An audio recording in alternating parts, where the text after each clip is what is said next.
오늘 본문에 등장하는 므낫세는 열왕기에 등장하는 모든 남북 왕조의 왕 중에서 가장 악한 왕으로 평가되고 있습니다.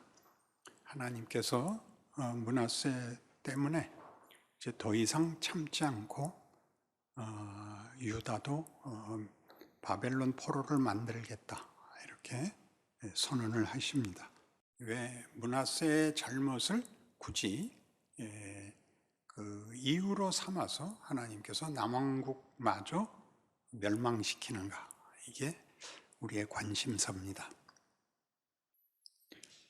열왕기는 따지고 보면 하나님을 순종한 선한 왕과 하나님을 외면한 악한 왕이 번갈아 등장하고 있습니다. 특별히 말미에 오면 북왕국 이스라엘이 망하고 남왕국이 남은, 북왕국의 멸망을 보고 난 후에도 악한 왕과 선한 왕이 계속적으로 반복되는 것은 좀 특이해 보일 정도입니다. 아하스는 우시아의 손자입니다. 우시아 왕 때는 그 이사야가 선지자 노릇하던 때고, 우시아는 정직한 왕이었습니다. 그 아들 요담도 선한 왕이었습니다. 그런데 아하스는 느닷없이 악한 왕이 되고, 심지어 그 아람과 북왕국의 공격 앞에 놓인 위기 때 이사야를 보낸 하나님의 위로와 약속, 걱정하지 마라, 이 두 나라가 연기나는 부직갱이에 불과하다. 앞으로 20년 안에 둘 다 망한다. 그게 동정녀 탄생으로 그 징조를 보이지 않았습니까? 그러나 이상하게 아하스는 나는 징조도 구하지 않겠다, 그렇게 이해가 가지 않는, 그의 아버지나 할아버지가 지켰던 신앙을 그는 왜 돌연히 외면했고, 외면한 정도가 아니라 이렇게 가장 심한 반발을 보였는가, 또 만만치 않습니다. 그런데 그 아들 히스기야는 전례를 찾아보기 힘든 또 선한 왕이 되어 아수르의 공격을 막아내고 병도 낫고 하는 큰 성과를, 믿음의 보상을 받은 것으로 되어 있고, 그 아들 므낫세가 다시 그 할아버지를 따라서, 할아버지가 길러서 그러는지 악한 왕이 되어 이렇게 전례를 찾아볼 수 없는 지독한 악평을 받게 됩니다. 그리고 그 아들 아몬은 2년 만에 죽어서 평가를 할 수가 없고, 손자인 요시야는 또 히스기야의 버금가는 선한 왕이 되고, 그 후손들, 아들과 손자 때에는 마지막엔 시드기야로 유다 역사가 멸망을 하게 되지요. 이런 일들은 우리가 열왕기를 보면서, 아니 좀 더 시야를 넓혀서 구약을 읽을 때마다 이스라엘 사람들은 왜 이렇게 못났어? 왜 이렇게 어리석었어? 라는 쉬운 우리의 판정이 또는 판단이 좀 더 깊은 생각을 해봐야 되는 것이다, 그렇게 도전을 하는 셈입니다. 쉽지요. 우리가 생각하면 하나님께 잘하면 되잖아. 뭐 때문에 하나님을 배신하고 싫어하는, 하나님이 그토록 싫어하는 우상을 섬겼어, 이렇게 말하면 쉽지만, 그들이 왜 돌이켰냐 하면 이 이스라엘 열왕기 내내 사사기 때부터, 그러니까 약속의 땅 가나안에 들어와서부터 그들은 정치적인 위협 속에 있습니다. 국제 정치적 위협 속에 있죠. 주변의 나라들이 언제나 이스라엘을 약탈하고 괴롭히고, 사사기에서도 이미 오랫동안 미디안 족속이나 블레셋 족속이나 암몬 족속이나 옆에 있는 부족 국가들이 그들을 괴롭혀서 나중에 고통의 끝에 가면 하나님이 불쌍히 여기사 사사를 세우시고 회복하고 그러나 다시 돌아서고 하는 일이 계속되고 사사기의 결론은 결국 우리에게 왕이 있어야겠다로 끝납니다. 왕이 있어야 된다는 것은 우리가 부족으로 나뉘어서 국력을 집중하지 못하는 바람에 외족들의 침략에 늘 피해를 보게 되었으니 왕을 세워서 국가의 힘을 집중하여 외적을 상대하자. 외적만 물리치면 우리는 그 생산에 있어서나 다른 모든 문제에서는 부족할 것이 없다. 이런 결론에 이릅니다. 그래서 왕을 세우는데 왕들을 세울 때는 하나님이 이번에는 국력을 집중해도 당할 수 없는 외적을 세우십니다. 그래서 나라가 일단 두 쪽이 나서 남북 왕조가 서로 반목하고 북왕국의 위쪽에 아람이라는 나라가 더 큰 세력으로 중동 지역에 이제 그 권력을 가져서 주변 국가들이 언제나 공포에 떨어야 됐는데 북왕조와 아람의 동맹은 수시로 이루어지고 그래서 함께 유다를 치는 일들이 빈번하다가 둘이 망할 때 그들을 멸망시킨 그 위에 있었던 아수르라는 제국은 여태껏 봤던 나라들보다 훨씬 흉포하고 강력합니다. 그 공포 속에 늘 있습니다. 그래서 왜 하나님을 섬기면 되는데 우상을 섬겨서 욕을 먹어? 라는 질문을 현실에 있었던 그 역사적 배경 속에서 이스라엘 백성은 하나님은 답을 안 해주신단 말이야 이거죠. 하나님한테는 저 왼수들을 물리치시고 우리에게 복을 주옵소서에 답을 안 하셔서 빌대가 우상밖에 없었다 그런 뜻입니다. 이게 우리한테 쉽지 않은 사고인데 꼭 기억하셔야 됩니다. 하나님이 답을 안 한 이유는 사사기에서부터 일어났거든요. 그들이 평화롭자, 풍요롭자 하나님을 배신하고 방탕하게 살게 되었습니다. 하나님의 자녀가 뭐가 돼야 되는지에 대한 관심이 없어서 외적을 들어 그들의 평안을 깹니다. 위기와 절망이 오면 비로소 무슨 생각을 한다 그랬죠? 정체성과 운명을 생각하게 됩니다. 난 뭐냐? 내 운명은 뭐냐? 내 가치는 뭐냐? 인생이 뭐냐라고 묻게 됩니다. 이것은 일반 인문학에서 다루는 철학의 문제가 아니라 모든 인간이 가지는 인간된 고유한 질문입니다. 생각이 없으면 짐승입니다. 좋은 생각을 해라는 뜻이 아니라 난 뭐야? 이것은 일종의 자존심으로 그리고 경쟁으로 나타나죠. 경쟁이란 쥐고 싶지 않죠. 자존심이란 자기의 가치가 자기 기대만 못한 것을 참지 못하는 것이죠.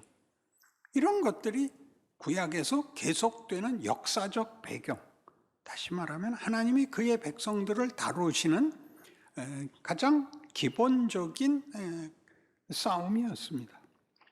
그래서 므낫세에 오면 그 앞에 있었던 왕들이 자기 아버지가 한 것도 아무 도움이 되지 않아서 아수르는 그 세력이 더 커지고 어찌할 방법이 없습니다. 우리는 아하스가 아람과 북왕국 이스라엘이 손잡고 쳐들어왔을 때 아하스가 아수르의 조공을 들여서 뒤통수를 치게 했던 사건을 기억하실 겁니다.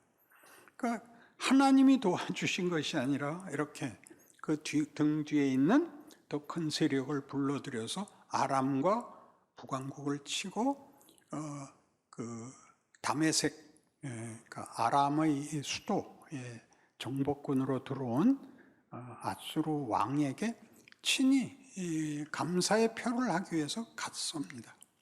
거기에까지 가서 뭘 보고 오냐 하면 아람이 섬겼던 우상 제단을 보고 우리도 이런 강력한 신을 모시자. 그렇게 돼서 돌아와서 그 우상신전을 만든다고요. 제단을. 그러니까 이 열왕기에 등장하는 왕들의 싸움은 그렇게 간단하게 우리가 얘기하는 것 같이 하나님을 섬겼으면 될 거 아니야가 쉽게 답이 나왔으면 누가 안 섬겼겠습니까? 하나님으로 안 되니까 우상을 찾아갔죠.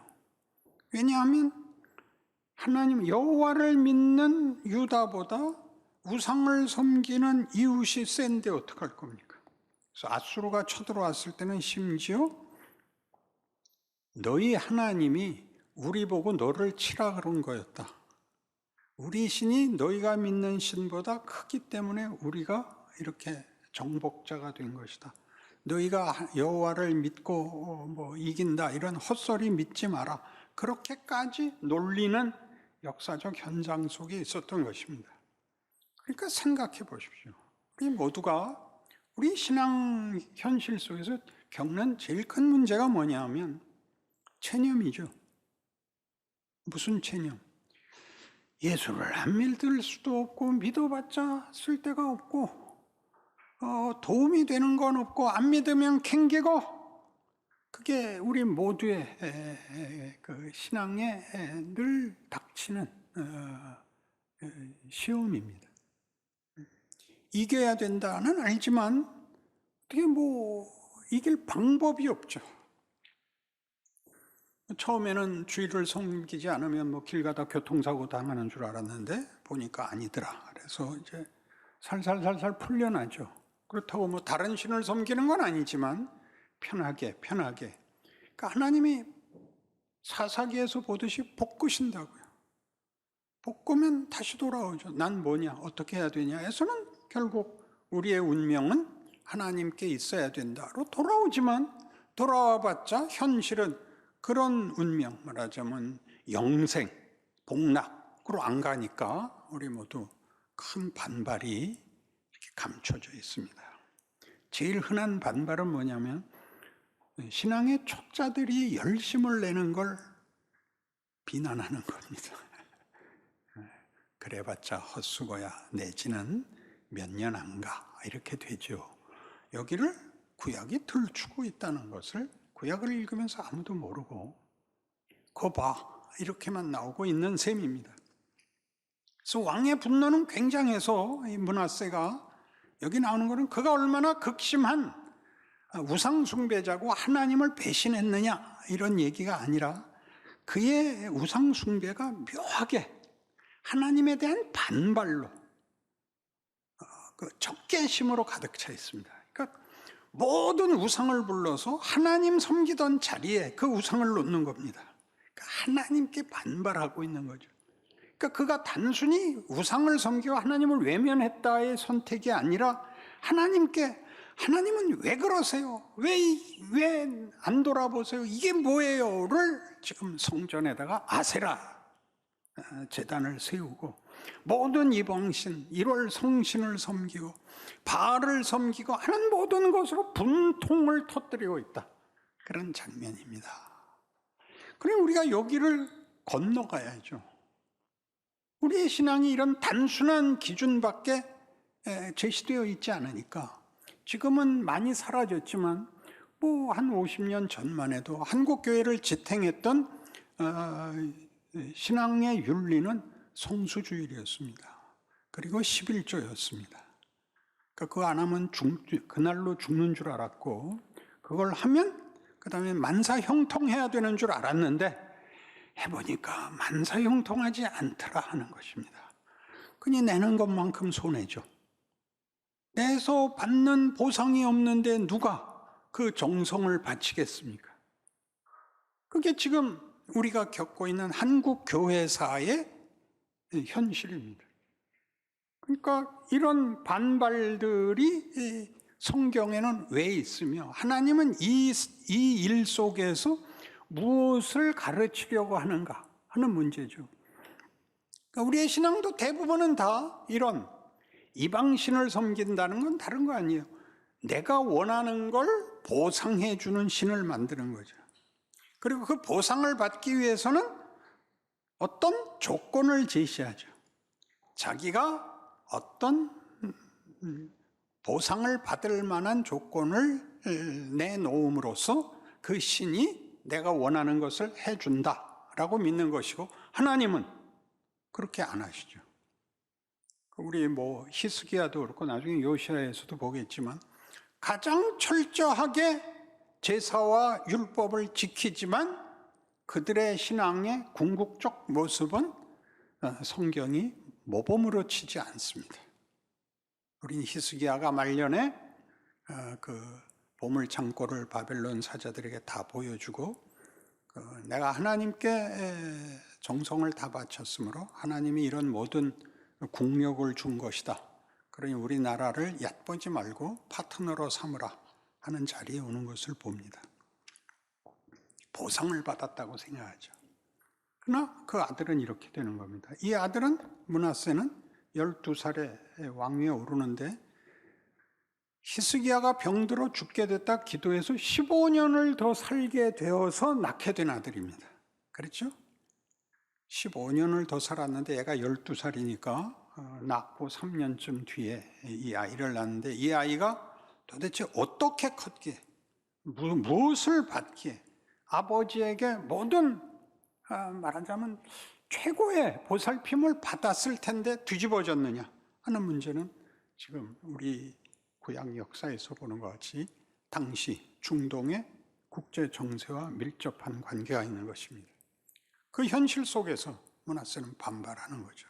어디까지 반발하느냐 하면 우리가 보통 가지는 도덕성과 진정성, 그러니까 도덕성과 종교성이라 그래야 맞는데 자연인의 종교라는 것은 지성이면 감천이답니다. 내가 한 것만큼 받는다가 우리의 종교성입니다. 그러니까 모든 종교는 도덕성을 가집니다. 메시아는 없습니다. 기독교만 구원자가 있고, 그러니까 구원은 우리가 내놓는 것의 보상으로 오지 않고 하나님이 베푸시는 것으로 구원이 있다고 얘기를 하고, 도덕성이 조건이 되지 않습니다. 도덕성은 중요한 종교성 중에 하나이겠지만 기독교에는 도덕성이 가장 중요한 윤리가 아닙니다. 그럼 우리도 모르게 도덕성을 윤리로 가집니다. 그래서 착하게 살면 보상을 받는다는 얘기를 당연시하고 그것을 더 도덕성을 더 강조하는, 더 강하게 하는 것이 진정성이 됩니다. 그 진정성이 므낫세에게서 어떻게 나오냐면 자기 아들을 우상에게 바치는 겁니다. 자신을 바치고 싶은데 자신을 바치면 내가 보상을 받아야 되는데 내가 나를 내놓으면 내가 보상을 받을 수가 없으니까 자식을 바침으로써 자기를 내준 것보다 더 큰 정성을 바치는 거죠. 굉장히 무섭지 않습니까? 자식을 잡는다. 그러니까 신이 이 정도의 정성을 본다면 보상을 꼭 해줄 것이다. 아하스도 그랬고 이제 여기 므낫세도 그러는 것입니다. 굉장히 무서운 장면이죠. 그러니까 우리가 자기의 신앙을 점검할 때 최소한의 윤리로 확신을 가지며 최소한의 윤리에 불과하기 때문에 자기 인생에 일어나는 일들을 하나님의 일하심과는 연결하지 못하고 무감각하게 외면하고 살면서 문제가 없는 것으로 생각을 하게 되는 것입니다. 여기가 어렵죠. 므낫세가 자기 아들을 바쳤다. 성경은 이렇게 얘기하죠. 여러분 잘 외우시면서 모르는 구절인데 하나님이 세상을 이처럼 사랑하사 독생자를 주셨으니 이는 저를 믿는 자마다 멸망치 않고 영생을 얻게 하려 하심이라. 하나님이 자식을 내놓습니다. 우리한테. 우리가 빌어야 되는데 우리가 빌어서 답을 얻어야 되는 그 신이 거꾸로 우리에게 자식을 내놓습니다. 얼마나 놀라운 대조입니까?